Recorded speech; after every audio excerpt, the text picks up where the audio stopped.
now proudly presented on SNME. That's Sunday night's main event. Heavy traffic during 4-5. Gotta hustle on your own time. Color people every port side. We just people from the north side. Want some teammates at the shore fine. Winter ready on the foe ties. Hey guys, what's going on? It's your host, your boy George Mackay, back here in the Straight Talk Studios. And man, do I got a good one. This is about late September, early October when this one will drop. And it's a great honor to have this gentleman. I had the opportunity to see him live at Demand Lucha defend his Hog Cruiserweight Championship. And he did it with all the style and flair that only a ghetto samurai can do. Without further ado, let me welcome Nolo Kitano to Straight Talk Wrestling. How are you, sir? Yeah, what's good, man? I'm good. I'm fine. I'm doing well. How about you? I can't complain. So the first thing I noticed right off the hop when you came on and we were setting everything up, you're rocking the Wu-Tang hat. Now, Wu-Tang, you're definitely a lot younger than I am. So I was in the prime of Wu-Tang. I was there when it was vibing and it was real. When it comes to Wu-Tang, the whole clan, people debate back and forth on who is the all-time great on Wu-Tang. Now they all had, some of them had decent solo runs, some of them had incredible solo runs. Redman Method Man with the Blackout album is a classic for sure. But who do you think was the most underrated member of Wu-Tang? Like when you listen to the lyricism that these guys spit, who was one guy that a lot of people kind of left off their radar? So I feel like ODB doesn't get enough credit. I really feel like he doesn't get enough credit. Because if you look at his style and the way how, so not to knock off everybody, like Method Man was great. RZA, Ghostface Killer, like they were all great. But if you talk about like one of the underrated ones, like ODB had his own type of style, like the way he was like going into it. It was just like, the way how like certain rappers, like they all had their own flow. Like nothing was the same like how it is today. Like certain rappers have the same type of flow, but when you like put them individually, I feel like ODB really had like the lyrics. He had like the way of, like rhyming certain words. Like they all did. Don't get me wrong. Like they all individual. I give them all credit. But ODB, he's definitely one of the like underrated like Wu-Tang members. Absolutely. For me, I mean, 36 Chambers plays back to back. I still have that album on my iTunes and it never disappears. Like the greatest hits is great because you get a little bit of flavor from the other albums, but 36 Chambers will forever be dude, I'm so old. I still have the CD and I have the vinyl. Okay. Yes. Oh, yes, man. gentlemen. Yeah. I still have the vinyl and I still have the CD. That's right. If most of you young people don't know what a CD is, it was a tiny little, looks like a Blu-ray disc. Okay. I know some of you young people out there may not understand it because Hey, man. you have the struggles of going through back in the days of like trying to put LimeWire and putting your computer and putting so many viruses on your computer. You didn't go through that struggle. Don't talk to me. Yeah, like absolutely. It's easy for anybody to get songs. Yeah, absolutely. Listen, LimeWire, Napster when it first dropped, Pirate Bay. Pirate Bay was my jam for movies, man. Pirate Bay was. Oh wait, are we gonna get ourselves in trouble here right now? Like, is the FBI gonna come down on us both for this? I hope not. I hope not. So the Ghetto Samurai, you've derived it from so many different cultures. You pulled in a little bit of hip hop. You pulled in the anime feel. As soon as you came out at Demand Lucha, right away I looked at my daughter. I'm like, Afro Samurai. All day long, Afro Samurai. I see all of it. Now, Afro Samurai, I mean, I'm a Samuel Jackson freak. I'm also a Tarantino freak. Samuel Jackson, Tarantino go hand in hand. I mean, we all remember the iconicness that is Pulp Fiction. Okay. There's a difference between a foot massage and sticking your tongue in the holiest of holies. Okay. It ain't even the same goddamn sport. Okay. I could quote Pulp Fiction all day long, but what about Afro Samurai spoke to you as an individual? What did you connect with on Afro Samurai?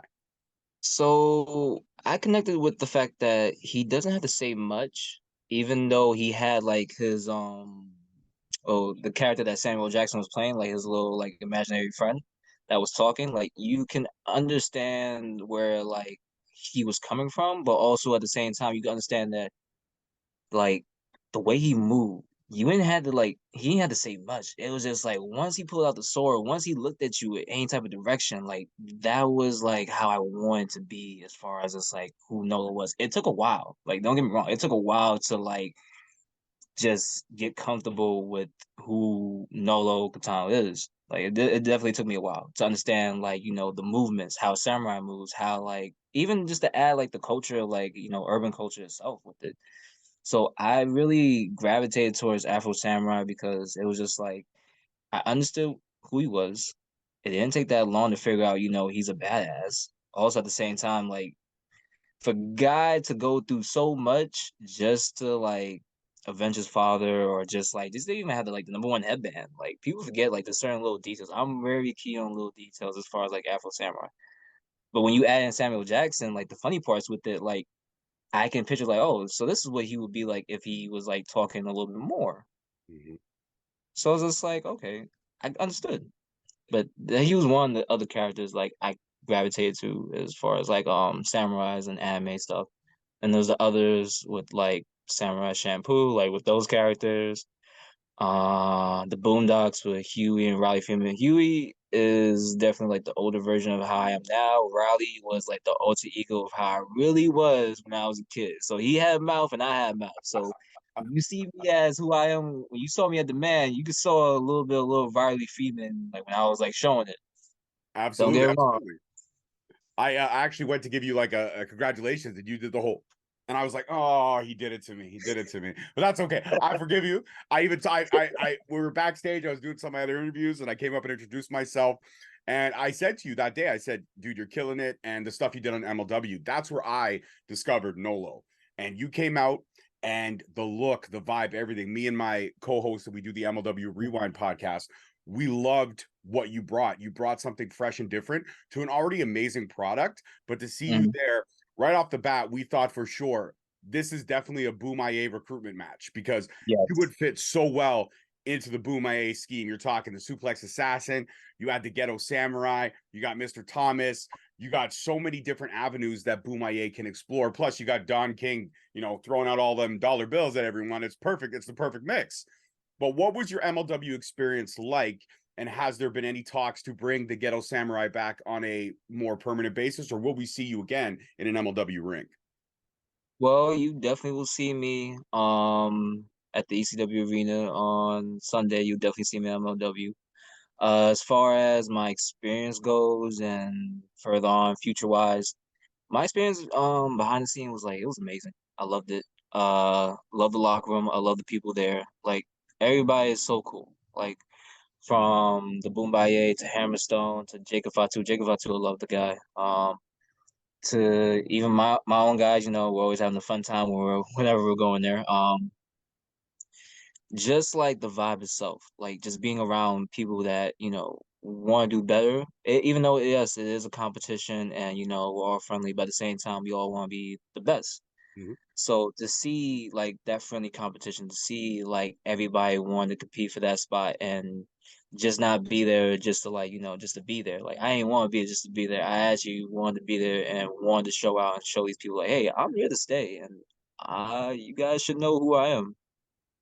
I like that. I like that. Not to sound too cocky, but like I'm just saying, man. Like you put me up against anybody, you best believe don't bet against me, because I'll show you every reason why you shouldn't.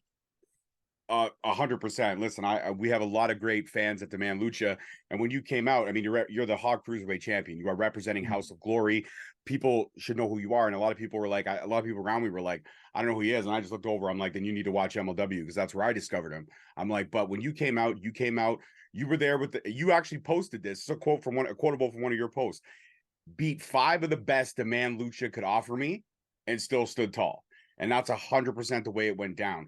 Everyone had their spots. Everyone had their chances to get one over on you and become that Cruiserweight champ. But at the end of the day, Nolo waited. Nolo did what he Mhm. had to do. And like a samurai, he struck silently but deadly, and you dropped them all 6 of them. And you raised the belt up, and you walked out of there still the champ.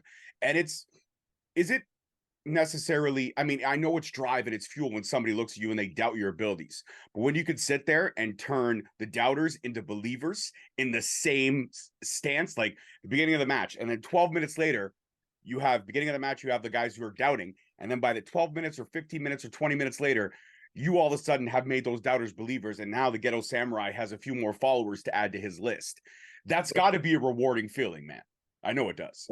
That right. So the funny thing in those moments is that I don't expect people to cheer me because I'm going in there like whatever happens happens. Like you want to boo me. I love it. I love when you want to doubt me because it gives me nothing but like that feel to be like, okay, You want to doubt me? Cool. I'll show you the reason why they call me the Ghetto Samurai. Why is my time? Why is Samurai season? I'll give you what you want. But in order for me to do that, I want you to know that I want you to like just put in your brain where it's just like every time you hear my name, you be like, oh, that's the guy right there. Oh, him? Definitely him. Definitely. Like, you want to book him? Yeah, let's go get him.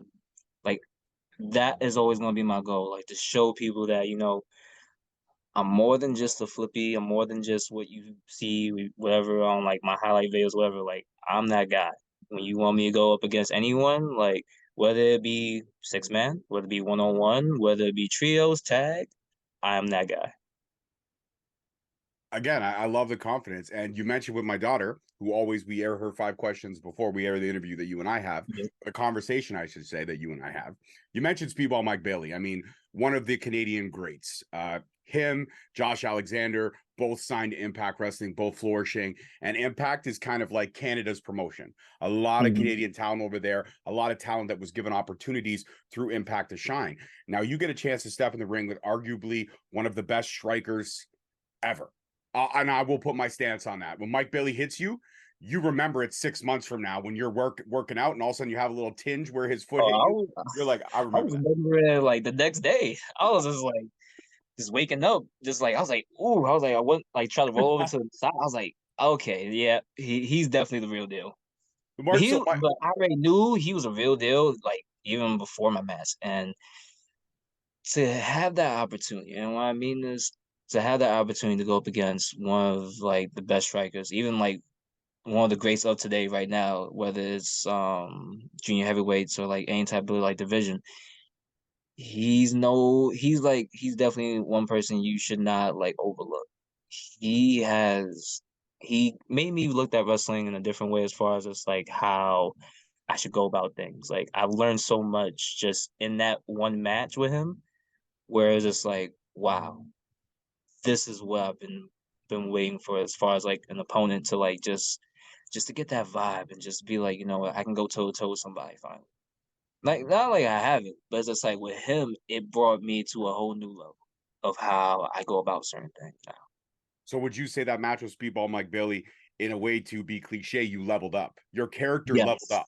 Yes, definitely 100%. Like if I've I would love to say like no, actually I'm gonna say it. He's definitely gave me that match where it's just like in my career, definitely I will remember this for like the longest because I leveled up and it gave me that confidence like that I needed to even go and win the House of Glory's 6-way championship. Like it gave me that confidence.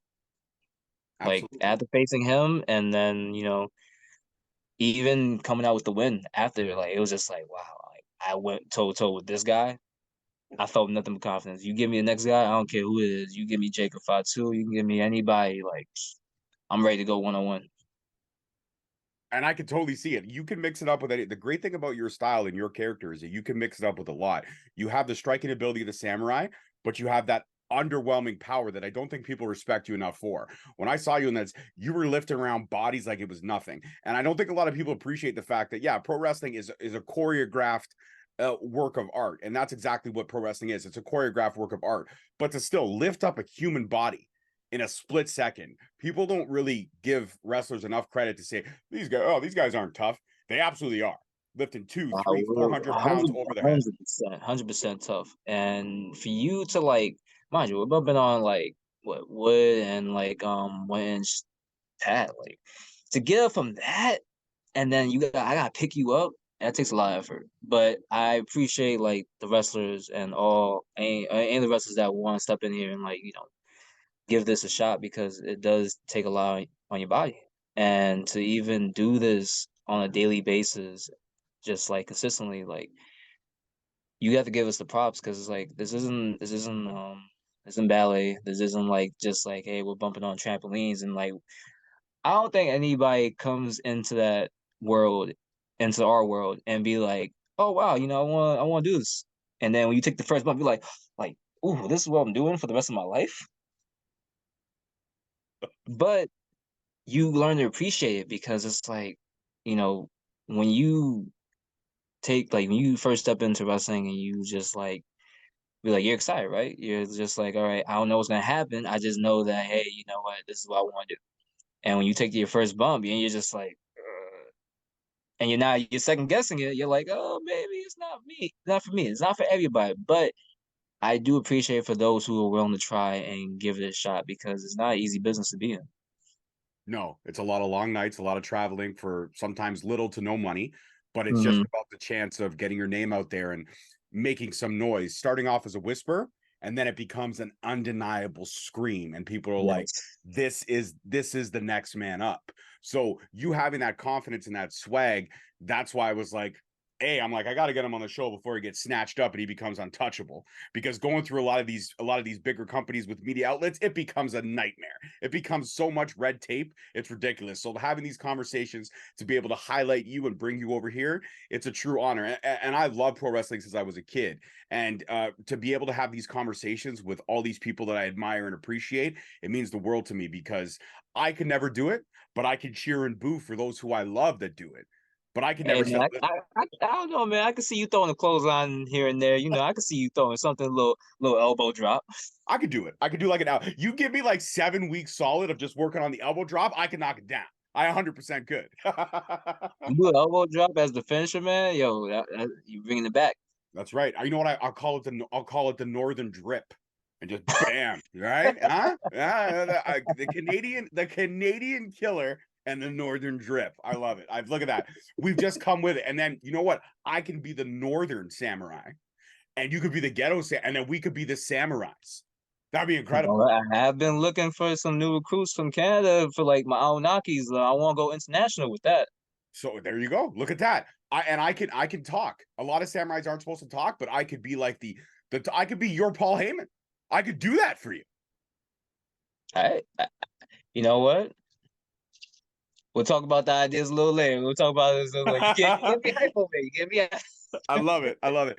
So you mentioned that in the early days of your career, this was more of a hobby, but now you've kind of taken the ball and run with it and really gone full force. Yeah.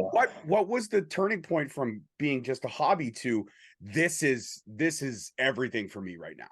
It was, I think when I was like preteen, and I was talking with one of my teachers, and they were like, "Hey, you know, what do you want to do as a career?" At first, I didn't really know what I really want to do. Like, I had a couple of ideas. Like, I want to be like, you know, into like I'm always into cars. Like, I want to be like, you know, into like you know racing and all that stuff. Drawing, like graffiti, graphic designs, but I kind of just like winged it and just said, yeah, I want to be a pro wrestler, not knowing that, you know what, not until I got to high school, that's when it started to like get the ball rolling, like, oh, like I really want to do this. So that was like the best decision I ever made as far as it's like professional and personal life, like best decision I ever made as far as it's like being a pro wrestler. Like from playing video games to watching it with my family and my cousins and all of them, my friends, even like, you know, everybody in school has done the DX chop. Everybody has done certain moves and gotten in trouble. I've gotten in trouble quite a lot doing certain moves in the hallway. But it really, out of everybody, I really wanted to just try and do something different. Like everybody in the norm over here, like in NYC, they just either become a basketball player or just like rapper, like the usual. I wanted to like do something that was different, and wrestling just made sense for me, and it always has. It always made sense for me to just do it, and I'm happy that I'm really doing something that I love. Like not many people could say that, you know, at my age they're doing something that they really love, and this takes a lot. So the workouts, the long drives, the long nights, the plane rides, everything, like the hotels, the icing on your body, all that stuff you begin to appreciate because these are the little things that you're gonna remember when you get older. Absolutely. And you know what? To be cliche and to quote, yes, I'm going to do it, ladies and gentlemen. I'm going to quote Miley Cyrus. Life's a climb, but the view's pretty freaking great. It really is. It really is. And yeah, I did. I threw Miley Cyrus up in this interview. I don't feel bad about that. I do. Party in the USA, guys. Party in the USA. Listen, being a girl dad, you start to appreciate these little things. And that actually leads to my next question. Family life and support. Support systems are so key in any goal or any dream that you have. Me, I have a whole team of support behind me with my two daughters and my wife who understand sometimes the long drives that I have to do, or the late nights that I have to do, or that to stay in it up till 11:30, 12 at night to get that 15 to 20-minute interview or conversation, right? Even on a Friday, Friday night, just got home from work, grab some coffee on the way, and we're down here, we're having this conversation. But it makes it all worth it, because then I get to have these connections and these personal touches that feel so great. What is your support system? Who are the individuals in your life that you lean on when things may not be going 100% the way you want them to go in your career, and you may have to revamp or think about stuff? Who does the Ghetto Samurai go to for that support? Besides the Anunnakis, definitely they're always gonna be there to support me. Inside wrestling, outside wrestling. But as far as like family wise, it would have to be like my older brother. He's definitely has been like inspiration as far as like him introducing me. He's actually the one that introduced me to House of Glory and going to the dojo. So he's always been like my support system as far as like throughout my whole wrestling career. I do have my parents. They always been supportive. Maybe in the beginning it wasn't, because they wasn't too fond of me becoming a pro wrestler. It was but I was always doing the crazy stuff. Like I was always into like extreme sports. So it's like it felt natural for me. But they always been my support system. And besides my wrestling friends, my best friends, like they became my best friends. Main event, they've been my support system. Always look out for me. There's quite a few other people, but can't name all of them. But those that do know me and that have been there with me, supporting me through my tough times and like my great times, I do appreciate it. Absolutely. And I love that. I love that. And the main event are a couple of fantastic individuals. Midas and Jay, I actually have a conversation with them that's going to drop a few weeks before this one with you. And also Ultraviolet. Like House of Glory has just a stacked and incredible locker room of people that just want to not only better the product, but want to better wrestling as a whole, and leaving Yes. wrestling better than what they found it, which I think is the ultimate goal for anybody. If you're going to leave a legacy where you could be remembered for being not only an amazing talent, but a great person. And I look at I guess sometimes for myself, like I've achieved a lot of success in my 7 years in podcasting. I've lost a lot of my hair, which is why I wear hats more often. But also, I'm a girl dad, so that's the stress of having, especially a teenage daughter. It's an incredible. You don't even want to know. That's a whole different. You and I can do a whole Oh podcast man. on me venting, okay? Just me venting about being a. But I love it. It's so rewarding to watch these individuals that you brought into this world becoming incredible human beings. And Yes. when I sit down and have conversations with incredible human beings, it just gives me more of a drive to keep going. But I also sometimes feel like I have imposter syndrome. Like when people are like, come up to me and they're like, man, I love your stuff, or I love your podcast, I love your conversations. That means so much to me. And to those that have, thank you. Those that continue to support, I appreciate that. But sometimes I feel like I don't belong in this world. Have you ever had that thought or feeling that when you first started in pro wrestling, that you felt like, man, how am I going to carve out my own little piece of this incredible puzzle? Yeah. I'm not gonna lie to you. I have felt that feeling. Like before I felt that feeling before my debut. The same time around I debuted with the six-weight championship, that I debuted the same time as around that. So I had like a little bit of doubts. Like I didn't know if I was made for this. Like at one point I felt like maybe this ain't for me. Like, I was training for a while. Like it just sometimes things do click, sometimes things don't click. But that's the beauty of pro wrestling. Like sometimes I forget that it's not a sprint, it's a marathon. And that's one of the things that I feel like as like guys my age or like anyone like male or female, sometimes we like to rush the process and we don't sit back and like take a minute to enjoy what's happening to us, whether even the lows. Like trust me, I enjoy the lows as more than I enjoy the ups, because like when you get to that point, you're learning to appreciate all this when you're looking back at it. So yeah, I've definitely felt that. I felt a lot of that. I still feel it from time to time. As far as like the doubts, like because as you start to evolve as a character and start to evolve as like that person, it starts to become more of a challenge. Now you hit one roadblock, now it's like the next one and the next one and the next one and the next one. It's like how am I climbing this one over, or like how am I breaking this one down? It's just like, what do I have to do to get to that next level? So it's just like it's really like it's a process, and it's just like it's something that you can't really like describe unless you're really going through it. Mhm. And everybody's experience is different. Not everybody's experience is gonna be the same, but we all are going through the same situation as far as like that type of struggle or that doubt. But we're all just going through it a little bit different as far as like how we're gonna get there. But definitely, I've experienced it. Like I've always gonna have that in my mind, but I know that it's gonna be all right. That's how I gotta look at it. Absolutely, it will be all right. Listen, myself, I've gone through not so much those. I've gone through those up and down struggles, but I assure you, the gentleman you're speaking to now, and I use gentleman as a loose term. When I'm watching basketball or baseball or screaming at the TV or screaming Mhm. at wrestling, like I will scream at the TV when I'm watching wrestling. Like they'll hear me. I'll be like, "God damn you, Seth Rollins! Like what are you doing? You're phoning this one in." And then all of a sudden he kicks it up, and then my daughter will look at me. I'll be like, "He heard me. He knows. He knows. He knows. He does. He heard." And but where I was a couple years ago was at one of the darkest points of my life. I had literally checked out. I was ready to check out. That's the honest truth of the matter.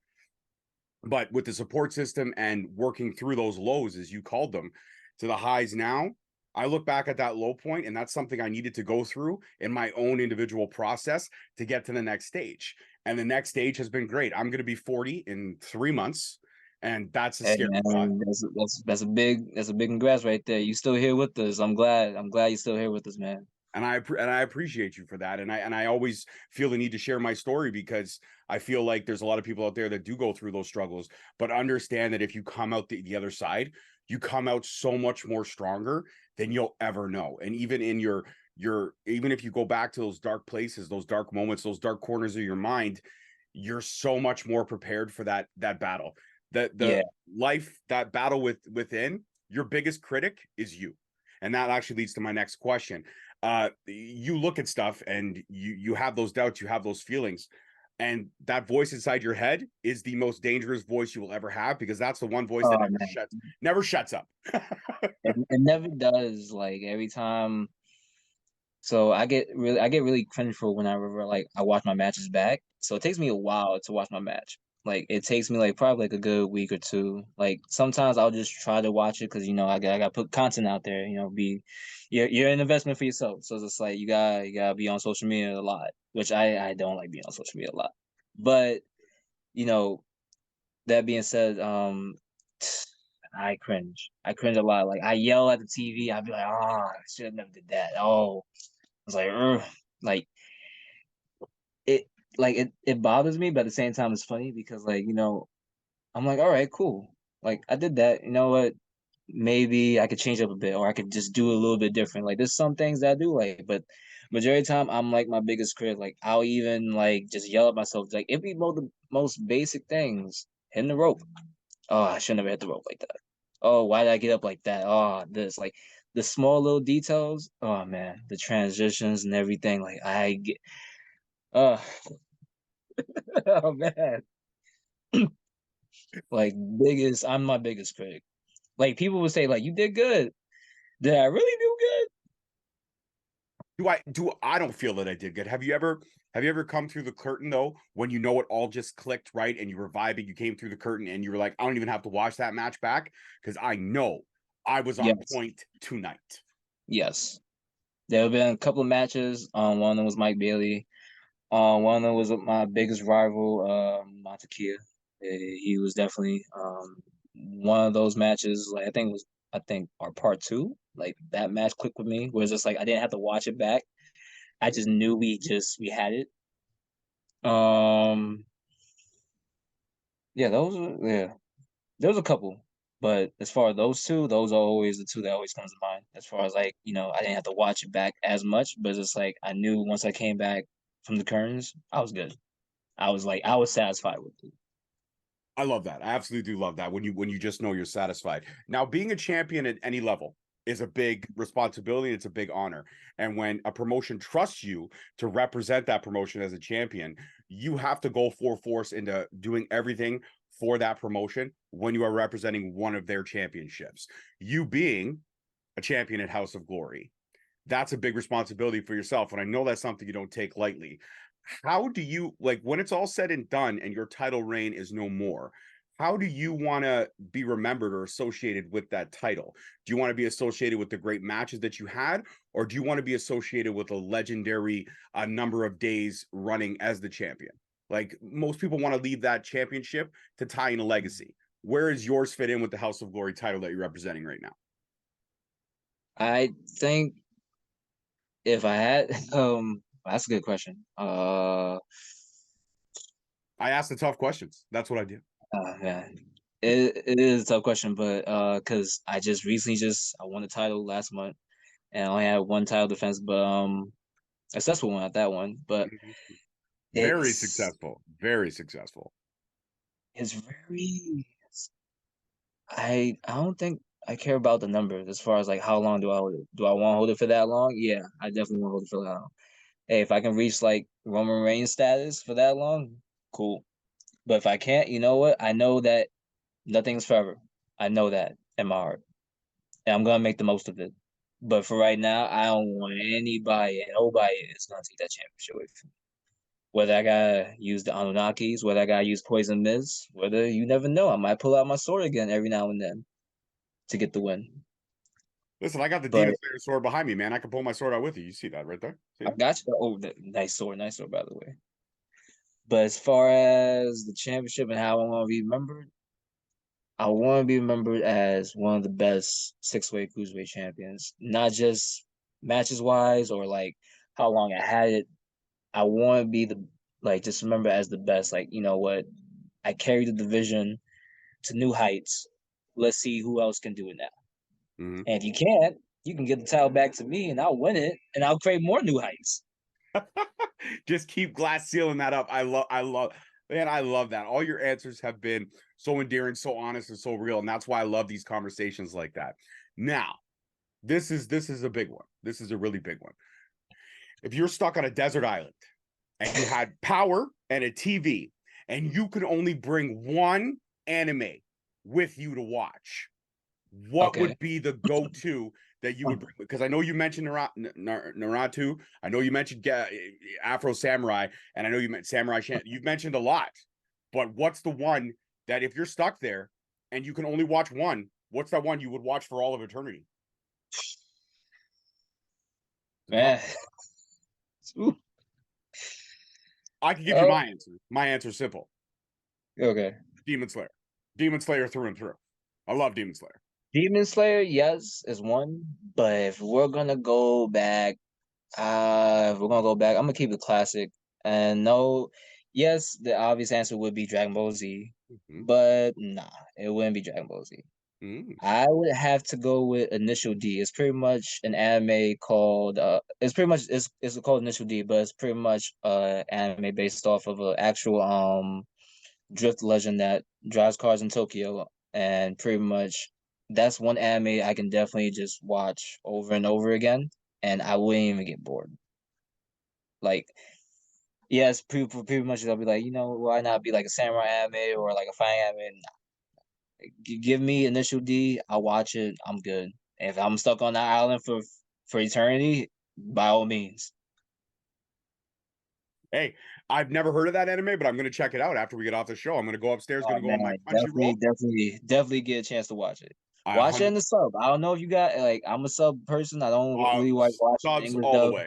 All the way subs. Forget dubs. Dubs are no good. Even when I watch foreign films, I love foreign films. When I watch foreign films, or when I watch like one of my all-time favorite movies is The Seven Samurai. It's a classic, and I watch that with subtitles too. I can't watch something dubbed because at that point I feel like I'm doing an insult to the way the movie was filmed or the way the story is being told. You have to do it respecting the way it was supposed to be told, because a lot of times you lose translation in the dubs, and the dubs are like they don't even make sense. It's like, wait a minute, I know he or she didn't say something that stupid. There's no way. And then you go back and watch it with the subtitles and you're like, I knew it. The dub just ruined everything for me. No, I don't dub anything. Never. You can't. You absolutely can't. Nah. Sorry, go ahead. Were you gonna say something else? I was only gonna say the only time I ever dubbed was like probably was Dragon Ball Z. That was it, because it was on Toonami when I was a kid. So like that was the first time I ever got introduced to any type of anime. So you did it, yeah, you did it. But since then, you've gone back and watched it with the subtitles. Oh yeah, I watched it back to like sub. So like I had to go. If you're gonna go back, we're going back to all the way to the Dragon Ball like era. We're going back to like when it first happened, like when Goku was a little kid, whatever. Like I watched it as a sub, and then so on and so forth. Like it just makes perfect sense because it's like the way they talk and the way they go about like certain words and like how like certain things were going. It just made sense. I was like, oh, that's what you meant. And then when I watched it in English, I was just I was like, really? You just couldn't keep it to original. You just had to add your own flavor to it. Yeah, you had to just Don't get me wrong. It's like, all right, cool. Like some people like English dubs. Me personally, I'm more of a sub. Mhm.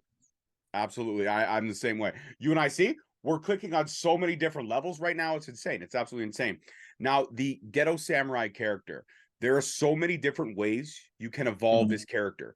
You can go towards a light side. You can also go towards an incredibly dark side with this character. And every character, much like we've seen with The Undertaker, with may he rest in peace, Wyndham Rotunda, and all the stuff he did with The Fiend and Bray Wyatt. Incredible loss for pro wrestling. Same thing with Terry Funk. Incredible loss. Last week was a very tough week for pro wrestling. Yeah, it was really a tough week just getting that message driving up to Canada and then seeing like Bray Wyatt just passing away.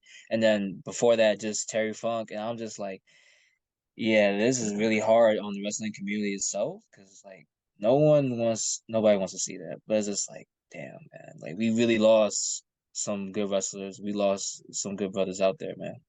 Absolutely, absolutely, and that's the unfortunate part. If you're not in this community or you don't appreciate this art form, then you just don't get it. You just see this as well. So I'm sorry that person passed away. No, it hits different, man. It hits. I have a whole shelf in my studio here that's just all Bray Wyatt stuff, from my masks to my action figure. That shelf will go untouched now because that's a perfect representation of who he was as a character. But that's what I'm talking about, like the evolution that you could go. What's the next stage in the journey for the Ghetto Samurai in terms of elevation and evolution? Where do you want to evolve this character to? Because there really is such an amazing story that you can push and twist and turn so many different ways. It's exciting to really think about where you could go with this character. To not give too much information now, I want to leave you guys with a surprise. So that way, it's a genuine reaction. But I'll give you guys a little hints. You may never know. You might see me in the suit with some, certain glasses. People in Japan, who I'm talking about. That dark side, you might see me in that. You never know. But as far as going back to the light, I feel like that character, that evolved, like as far as like being the good guy, it can go either way. Like you just never know how like it could go. Like sometimes you just may get surprised. You may get that one surprise where it's like, hey, like I struggled like as being a good guy. Like I struggled. But being a bad guy, it helped me evolve and understand who I am and be comfortable. So and now I'm more talkative. I'm more like, like I have the confidence kind of that I did before. Like yeah, I had the confidence, but stepping into like that dark side of Nolo Kitano, like it gave me the most absolute best confidence I've had now. But you just never know. You might see me with a suit. May see me with those little like Asian sunglasses, pop out of nowhere with a sword. Anunnakis might be wearing a suit. They might be still wearing the same stuff. You never know.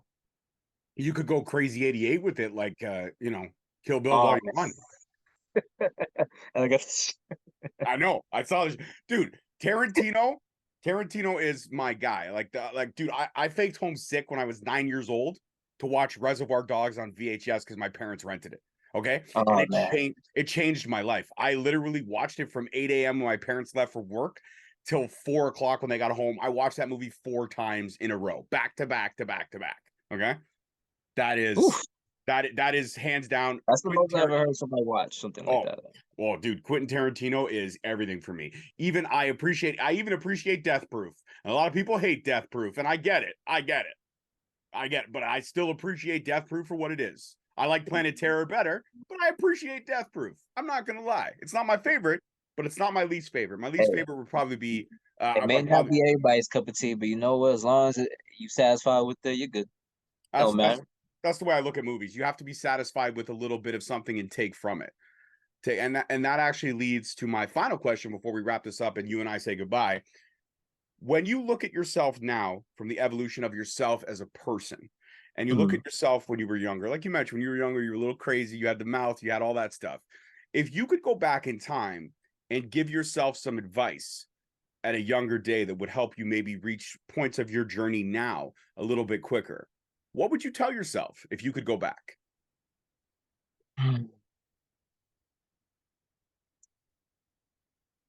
Never be afraid to make yourself look like a fool, because a lot of people want to be normal, and I feel like everybody's weird in their own type of way. So growing up, if to tell my younger self, don't worry about your insecurities. Don't worry about what people will say. Just continue being you, and if they don't like it, they can go F off. If I can't curse on this podcast, Oh, you absolutely can. They can fuck right off. Fuck them all. That's it. Oh, fuck them. Fuck them. All right. That's an amazing way to end this incredible conversation. Nolo, thank you so much for giving us the time today. And I want to let you know, you are now officially a member of the Straight Talk family. Anytime you want to come back, it would be incredible to do this again. I'd love to be back. Thank you for having me on the show. All right, cool. Before I go, please shout out your socials so everyone can follow the journey that is the Ghetto Samurai. Yes, you can definitely follow me on Instagram and Twitter. I'm not really on Facebook like that, but on Instagram and Twitter, just follow me at Nolo_Kitano, and we're good. Absolutely. And guys, as you know, all my socials are in the links below. So click, like, support. We all appreciate it because that's what wrestling is. It's all about supporting one another and raising each other up. As always, I'm your host, your boy, George Mackay. This is Straight Talk Wrestling. This one's a wrap in the can. Peace, love, and wrestling. We'll see you next week. Peace.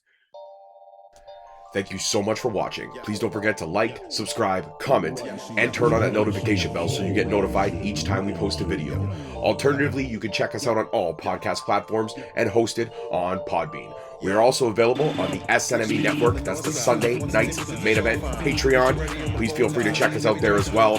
And don't forget to follow us on all social media platforms at _Straight Talk on Twitter, at Straight Talk Wrestling on Instagram, Straight Talk Wrestling on Facebook, Straight Talk Wrestling on TikTok, and of course, you can check out all our merch at ProWrestlingTees.com. I don't need a nigga.